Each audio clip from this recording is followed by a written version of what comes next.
राष्ट्रीय कार्यकारी अध्यक्ष के रूप में आदरणीय तेजस्वी जी नियुक्त किए गए। वो राष्ट्रीय कार्यकारिणी ने किया, आदरणीय लालू प्रसाद जी की अध्यक्षता में।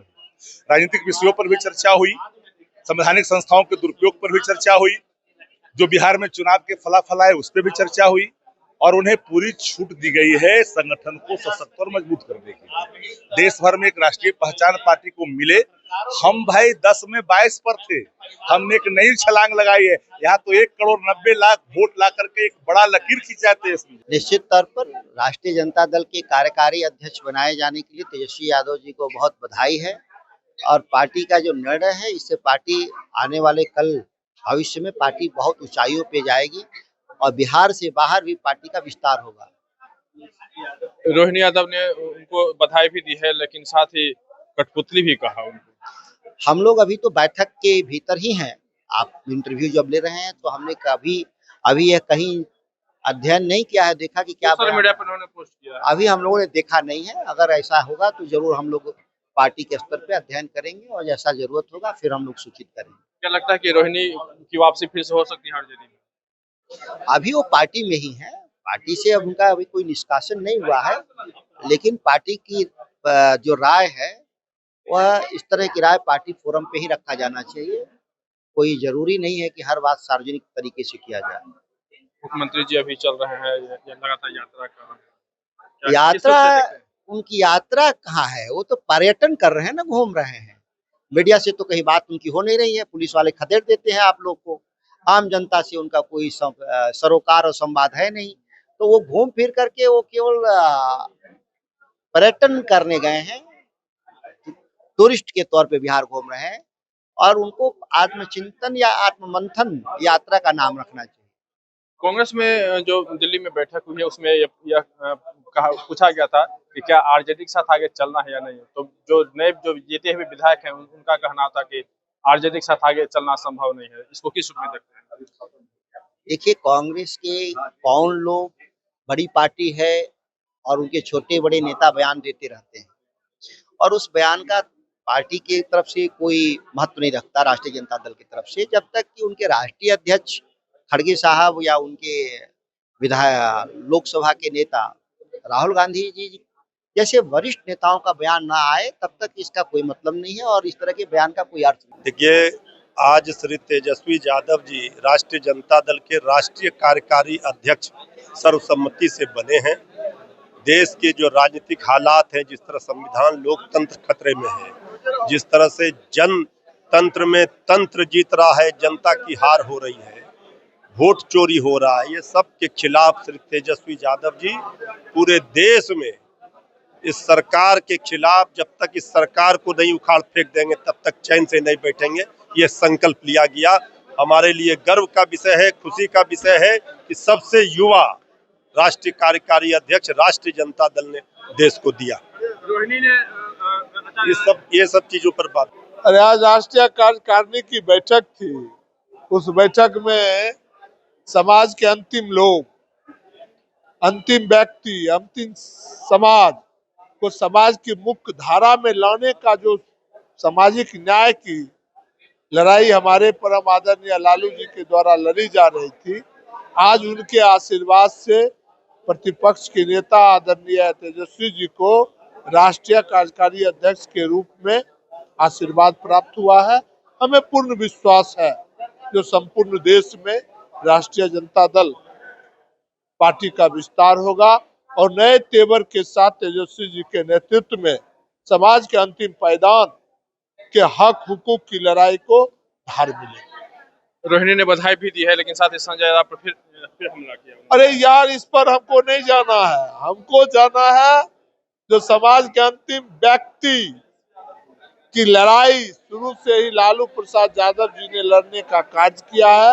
वो सामाजिक समरसता के नेता हैं। उनके बेटे सुपुत्र तेजस्वी जी को आज उन्होंने आशीर्वाद दिया है।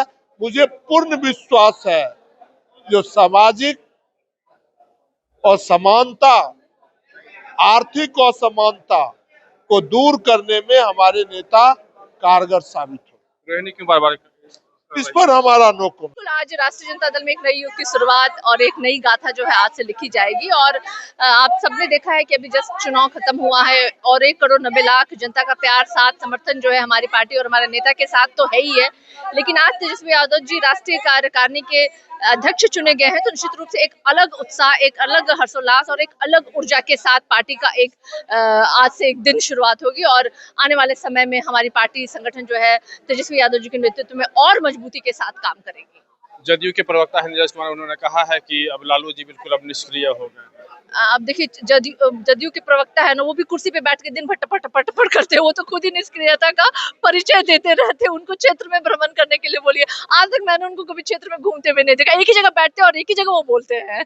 तो इससे ज्यादा निष्क्रियता और नहीं हो सकती है। रोहिणी आचार्य आज फिर उन्होंने हालांकि बधाई तो दी है, युवराज भी कहा, लेकिन साथ में कहा कि वो कठपुतली बनकर रह गए। नहीं, बधाई दी उन्होंने, युवराज भी कहा उन्होंने, और मुझे लगता है कि वो आशीर्वाद तेजस्वी जी को मिला है। और बाकी बातों का मुझे लगता है कोई महत्व नहीं है। संजय यादव को लेके वो आज 2 ट्वीट आया है, दोनों उसी तरह से उन्होंने किया। नहीं, देखिए, वो मुझे लगता है कि वो हमारा मुद्दा नहीं है। हमारा मुद्दा इससे कहीं बढ़ करके है। कोई व्यक्ति विशेष की राजनीति ना तेजस्वी यादव जी करते हैं और ना हम उनके पार्टी के संगठन से जुड़े हुए सिपाही हैं। और हमारी भी विचारधारा बिल्कुल तेजस्वी यादव जी के विचारधारा से मिलती है। हम लोग व्यक्ति और विशेष की राजनीति नहीं करते। हमारे आगे एक बहुत बड़ी जिम्मेदारी है, जिसमें कि 14 करोड़ की जनता जो है बिहार की है। जिस तरीके से ठगा और छला गया है, जिस तरीके से आपने देखा रिजल्ट में किस तरीके से मशीनरी तंत्र का दुरुपयोग करके किस तरीके से इन्होंने सत्ता में बैठ तो गए हैं, लेकिन आज वो खुशी नहीं मना पा रहे हैं। तो मुझे लगता है कि ये मुद्दे पे महत्वपूर्ण है हमारा ध्यान देना। किसी एक विषय पे कोई अगर कोई बात करता तो मुझे लगता है वो हमारे लिए महत्वपूर्ण नहीं है। सत्ता पक्ष का ये भी कहना है कि अब तेजस्वी यादव के पास, उन्होंने जैसे कहा कि 100 दिन हम खामोश रहेंगे, फिर इसके बाद सवाल पूछेंगे। उन्होंने कहा कि उनके पास कोई सवाल है नहीं, क्या सवाल पूछेंगे। जब सवाल पूछने की बारी, एक मिनट, जब सवाल पूछने की जब समय था तो विदेश घूमने चले गए थे। देखिए, मुझे लगता है कि एक लौते तेजस्वी यादव ही जी है ना जो पीसी करते हैं, प्रेस कॉन्फ्रेंस करते हैं, जहां पत्रकार जो है प्रश्न पूछते हैं। आज तक मैंने नीतीश जी को या मोदी जी को कभी प्रेस कॉन्फ्रेंस करते हुए देखा नहीं। तो प्रश्न तो बहुत सारे हैं जनता जो उनसे पूछना चाहते हैं, लेकिन उनके पास जवाब नहीं है। झूठे वादे कर देना। पास इसका जवाब है क्या? बिल्कुल, हमने सवाल पूछा। बिल्कुल जवाब है हमारे पास।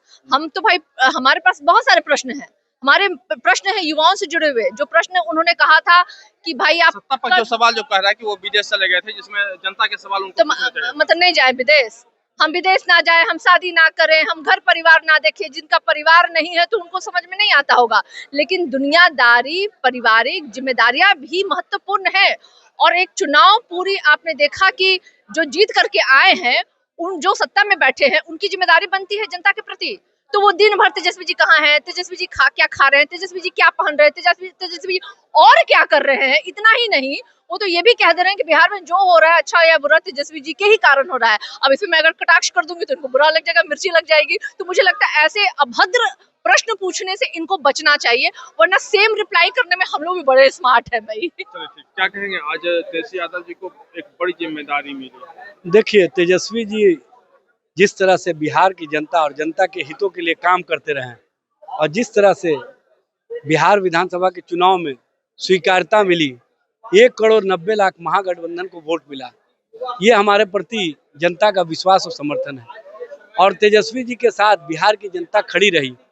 आज बिहार की जनता स्वयं सवाल खड़ा कर रही है कि इतना बड़ा मैंडेट आने के बाद भी आखिर क्या कारण रहा कि सीटें कम हो गई।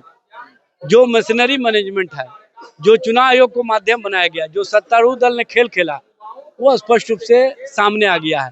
आखिर क्या कारण है कि चुनाव जीतते ही गरीबों, शोषितों, वंचितों, पिछड़ों, अति पिछड़ों के घरों पर बुलडोजर चलने लगे, दलित वर्ग के घरों पर बुलडोजर चलने लगे। और जिनके घरों पर बुलडोजर चल रहे हैं उनकी महिलाओं से पूछिए, वो कहती हैं कि 10,000 रुपया दे करके तत्कालिक लाभ तो सरकार ने ले लिया, लेकिन दीर्घकालीन हमको नुकसान पहुंचाया जा रहा है। ये कहीं ना कहीं भारतीय जनता पार्टी, जनता दल यू और एनडीए की सरकार जिस तरह से कार्य कर रही है, उसका परिणाम देखने को मिल रहा है और ये जनता को स्वीकार नहीं है। आज राष्ट्रीय अध्यक्ष श्री लालू प्रसाद जी की उपस्थिति में 27 राज्यों के प्रतिनिधि ने राष्ट्रीय कार्यकारी अध्यक्ष के रूप में नेता प्रतिपक्ष तेजस्वी जी के कार्यकारी अध्यक्ष बनाने का प्रस्ताव राष्ट्रीय महासचिव भोला प्रसाद यादव जी ने रखा और उसको सर्वसम्मति से सभी लोगों ने स्वीकार किया और ये स्पष्ट रूप से लोगों के बीच संदेश गया है कि राष्ट्रीय जनता दल के प्रति जो विपक्षी दल ललचाई हुई नजरों से देखा करते थे, उनको कहीं ना कहीं पूरी तरह से मात हुआ है। और उनको स्पष्ट रूप से संदेश गया है कि लालू प्रसाद जी के विचार को कोई भी चाह करके राजनीति में समाप्त नहीं कर सकता। रोहिणी ने बधाई दी है, लेकिन साथ ही उनको युवराज भी कहा तेज यादव को, लेकिन साथ में कठपुतली भी कहा। भाई एक चीज जान लीजिए, बहन है, भाई है, इस संबंध को और इस विचार को कोई चाह कर भी अलग नहीं कर सकता है। और भाई बहन का जो प्यार होता है वो स्पष्ट रूप से कहीं ना कहीं लोगों के लिए और लोगों के बीच एक उदाहरण के रूप में सामने आता है।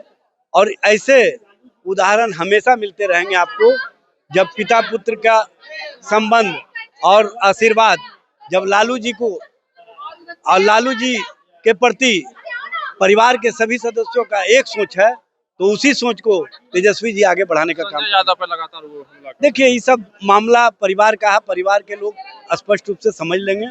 इसमें कहीं कोई दूसरे दलों को और दूसरे लोगों को राजनीति करने का मौका नहीं लेना चाहिए।